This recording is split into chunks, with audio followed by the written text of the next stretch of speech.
Bismillah ar-Rahman ar-Rahim. We begin in the name of Allah, whose mercy is profound, whose kindness is forever.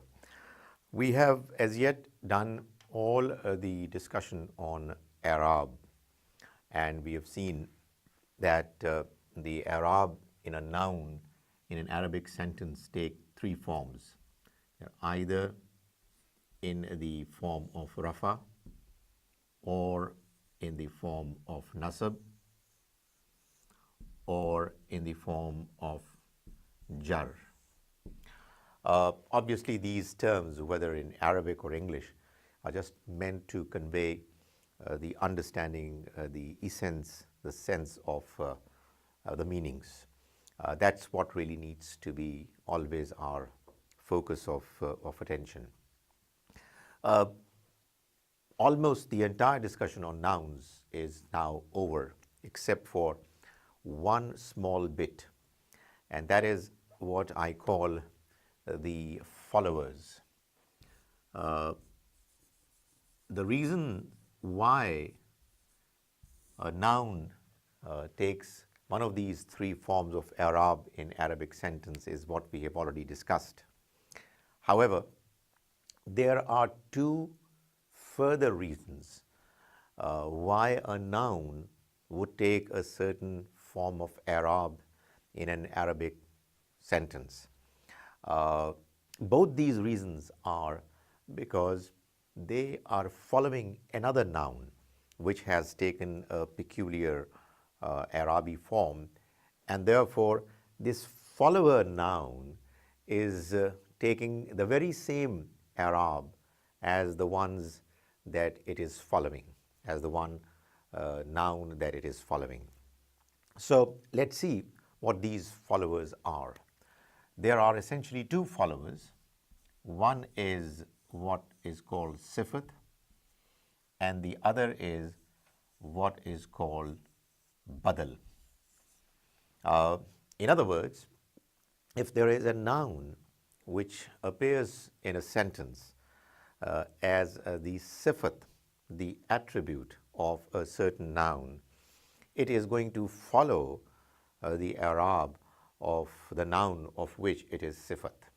Likewise, the badal, the alternative, is a noun which is going to take the Arabic form of the noun that it is badal of, whose mubdal minhu is what is going to take a peculiar Arabic form, rafa, nasab or jar, and because it takes that Arabic form, its follower badal is going to take exactly the same Arab. Now let's have a look at a little deeper look at what these two followers are. When we talk about sifat, we are actually talking about the attribute of a noun. For example, if there is an Arab, there is a noun called a rajul, a man. A man could have any number of attributes, can have any sifat. For example, the man could be alim, rajulun, alimun. So, rajulun is a man. However, alimun is his sifat. That is what is qualifying it, what is giving rajul his attribute. Now I'm putting rajul as in the Arabic form because I'm assuming, for example, that it is the khabar of Zaid. Zaidun, rajulun, alimun. Zaid is a man who is a scholar. Zaid is a scholar man. Now, Zaid is mubtada and therefore is in the form of rafa, Arabic form of rafa. Rajul is the khabar and therefore is in the rafa form, and alimun is the sifat, is the attribute of rajul, and therefore it is in the rafa form too. Now, this is always going to be the pattern. For whatever reasons, if the original noun is taking a certain Arabic form, the sifat is going to follow under all circumstances. It's not just in the case of Arab, it is also going to follow the original noun of which it is a sifat for it being nakira or marifa, that is common noun or proper noun. Now, rajulun here is a common noun. Remember, we discussed that if you have a sentence wherein you have a mubtada and khabar, jumla ismiya khabariya, a sentence wherein there is a noun of which you are giving information, then the noun which is the mubtada has to be marifa, proper noun, and the khabar, which is the information, has to be common noun. So, Zad is the proper noun, Rajulun, the khabar, is common noun, and Alimun, its sifat, is common noun too, because it would not just follow Rajulun in its Arab, it's also going to follow Rajulun in it being nakira or marifa. Moreover, it's also going to follow it in it being either wahid or tathniya, which is two, or jama. So that is again another aspect which it's going to follow its original noun. And a fourth possibility is the possibility of gender. That is, it would either be muzakkar, masculine, or muannas, feminine. If, for example, had it been, let's say, Fatima,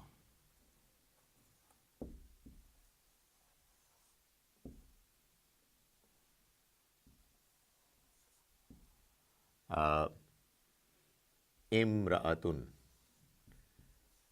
Fatima is a lady who is an alima. In that case, Imra'atun, which is the original noun, it's going to be followed by its sifat, which is going to be the same in its gender. Fatima, by the way, is not taking two harakat, is something which obviously needs to be explained. Despite it not having an alif lam before it, you find that it is taking a singular form of rafa, or the harakat that we ascribe to, in this case, is the pesh. It's not plural, it's not double, it's singular. So that's something which we will talk about later. But what I'm saying here is now that when you have a sifat, this particular reason for a noun to follow its original noun, then they follow, the sifat follows its mawsuf in four different reasons. In Arab, in it being nakira or marifa, in its form of wahid, tathniya, jama, or muzakkar or muannas. So that's what is sifat. So let's take another example. Let's take the example of a sifat which is going to be following a noun which is in the form of nasab. So why would there be a nasab? Well, one of the reasons could be that the noun is maf'ul bihi. So raitu means, it's a verb, I saw. When I say I saw, obviously the one I'm going to see is going to be in the form of nasab. Why? Because it's going to be maf'ul bihi. I saw a man, rajulan, aliman, who was a scholar. So, because the original noun, rajulan, is in the Arabi state of nasab, for reasons of it being maf'ul bihi, the sifat, which is following rajulan, is going to be also in the nasab form. If I was to say that I saw two men who were scholars, I hope some of you will be able to do it on your own without me letting you know about it.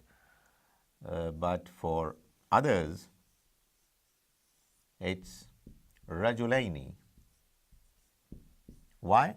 Because rajul, when it is rajulun, its tasniya would be rajulani. But when it is rajulan or rajulin, its tasniya is going to be rajulaini. Remember, muslimun, muslimani, and musliman, muslimaini. So rajulaini is going to be followed by its sifat, which is going to be alimaini. So this sifat is diligently following its mawsuf, the one of whose sifat attribute it is. Likewise, you can go into the details of the other examples, wherein you're talking about feminine followed by a feminine sifat. You're talking about feminine in two, that is tasniya, and it's going to be likewise following the same pattern. Let's take one example of jar before we proceed for the next possibility of the follower. If I say qara'tu, I read fil Quran, I read in the Quran. Which Quran? Which is the noble Quran, Quran al-Kareem. Now this Kareem is again the sifat of al-Quran, and here it's going to take the form of jar. Why? Well, because al-Quran here is in the Arabic form of jar because of the harf-e-jar fi, and it is followed by al-Kareem, which again is has to be in the Arabic form of jar because sifat always follows its mawsuf in all aspects. So what we find here is that because al-Quran is marifa, is proper noun with alif lam, al-Kareem has to be in proper noun as well. If you were to say, for example, giving you a slight variation and call it a little more complex and understanding, is when you would say Raitu, I saw Zaid. I saw Zaid. Now, Zaid is again maf'ul bihi and therefore has to be in the Arabic form of nasab. So, Raitu Zaidan. I hope you know that it cannot be Raitu Zaidun because Zaid in this sentence is maf'ul bihi, is the one on whom the act of seeing is being done. So, Raitu Zaidan, I saw Zaid. Now, what you're saying is that, there are quite a few Zaids around, 3 or 4 maybe, but one of them is Alim. So, you're qualifying, you're explaining Zaid, and you're saying that Zaid, which Zaid? Well, Aliman. Now, because Zaid is nasab, Alim has to also be nasab. Now, the reason why alim is al-alim, because al-alim is the sifat of zad, and zad we know is marifa, proper noun. Now, alim, the word alim basically is not a proper noun. In order for it to be a proper noun, it has to have alif lam before it, appearing before it, for it to be described or to qualify to be a proper noun. So Zad is the original noun, the mawsuf, and alim is its sifat. It has to follow it, not just in Arab, but has to follow it in it being nakara or marifa, wahid, tasniya, jama, muzakkar, muannas. That is exactly what it is doing. And we've already studied that because Zad doesn't have an alif lam, when it is going to have nasab, it will have two harakat, and it will be followed by an alif, which is just a custom of writing it that way. But al-alim with an alif lam would not allow alim, the word al-alim, to be followed by two harakat. You cannot have two harakat after alif lam. One of them gets dropped. So, Ra'aytu Zaidan al-alim. Well, sometimes it does happen that you write it this way, Zaidan al-alim. That's just a matter of reading it more fluently. You have a few occasions in the Quran as well, wherein you have this noon qutni, that is what they call. I remember it in, for example, Surah Homaza, Wailul likulli homazati lumazati nillazi jama. So this nillazi is just meant to join a noun with the next one in a way that the flow is not lost. It's flowing continuously without giving any gap. So that's one peculiar way of joining it. But I mean, it's perfectly okay if you say Raitu Zaidan al-alima. But if you would want to do it in a flow, you would say Raitu Zaidan al-alim. Right. Now, this is one of the reasons why some nouns are going to have a peculiar Arab in them, although the three categories of reasons of Arab do not apply to them directly. They apply to them indirectly, in that the nouns that they are following, they are the ones who have taken a certain Arab, and because they are following them, they will have the same Arab. The second of these two followers is what I called badal, which is, call it the replacement, the alternative, the other way of expressing a noun. You know, sometimes we do have in other languages as well, wherein what you are describing in two nouns coming next to each other, a description of the same noun in a different way. It's the very same noun, the very same sense, the very same meaning, but expressed differently. A very common expression that we come across is President Obama. The President Obama said. So, who is the President? Obama. And who is Obama? The President. So, one or the other, they are the same.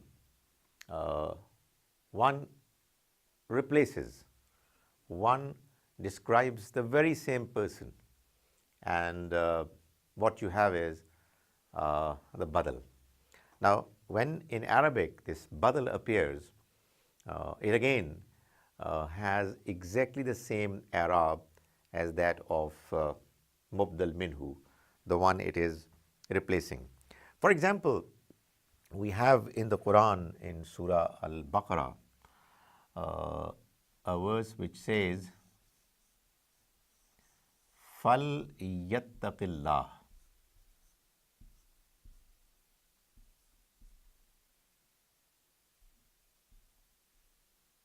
Yattaqillah. Then he should fear Allah.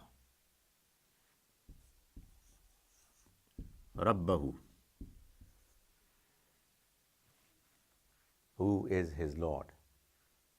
فَلْيَتَّقِ, then he must fear, he must be conscious of the presence of Allah. Who is Allah? His Lord. So Rabbahu here is in actual fact nothing but a badal of Allah, is the replacement, the alternative expression of Allah. And this badal, because it is badal, is requiring the need for the same i'rab of nasab to appear in rab as well. Allah is nasab because فَلْيَتَّقِ, then he should fear. Whom should he fear? Allah. So the one who is to be feared is the one who is maf'ul bihi, is the one on whom the verb is working, and therefore it has to be in the form of nasab, and that's how it is. Now because Allah is in the form of nasab, Rabb has to also be in the form of nasab, because who else is Rabbahu but Allah? So it is Allah who has been described in another manner, in another form, and that is Rabbah. Here Allah is obviously has one harakat, because we know that Allah is actually ilah preceded by al. So, one of the two harakat of nasab are dropped. It's not tanween anymore. Rabbahu, on the other hand, is in the form of nasab and has only one i'rab, not because it's following Allah. I mean, had there been no definite reason for Rabb to have just one single harakat, it would have taken two harakat. There wouldn't have been any problems. However, here, the reason why it is taking one harakat is that I hope some of you would be able to predict. It's mudaf. Because it's mudaf, and who is mudaf ilayh, all mudaf, when they appear, they come with only one harakat. Baytu Zaydin, the house of Zayd. Rabbahu, his Lord. So this is an example of badal. Let me give you another example from the Quran. The Almighty is in Surah Alaq, the 96th surah of the Quran, in verses 15 and 16,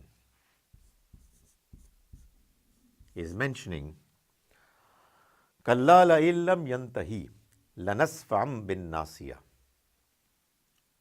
La nasfa'an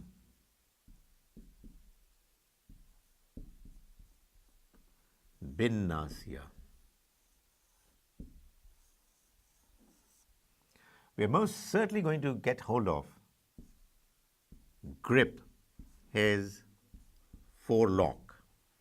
Lanasfa'an bin nasiya, we will most certainly grab, get hold of his forelock. Nasiyatin, which forelock? Nasiyatin kazibatin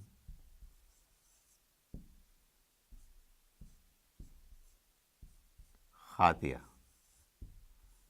khatiatin.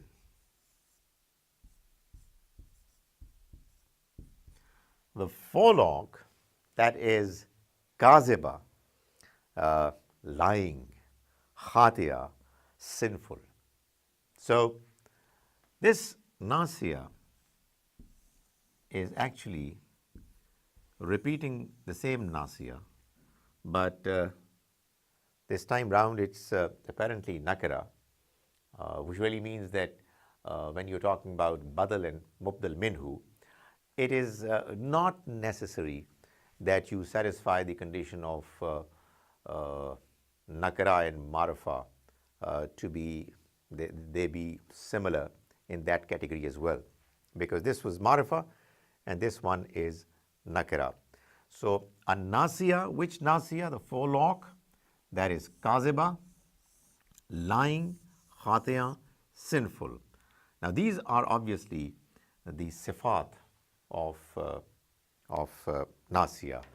So because of them being sifat, they are taking the same Arabic form of jar, but nasiya is jar because of bay, harf jar, and when it is followed by its badal nasiya, which is being described as to what kind of forelock is the one that is going to be grabbed by the Almighty and His system and His angels, it's not, the badal is following nasiya mubdal minhu.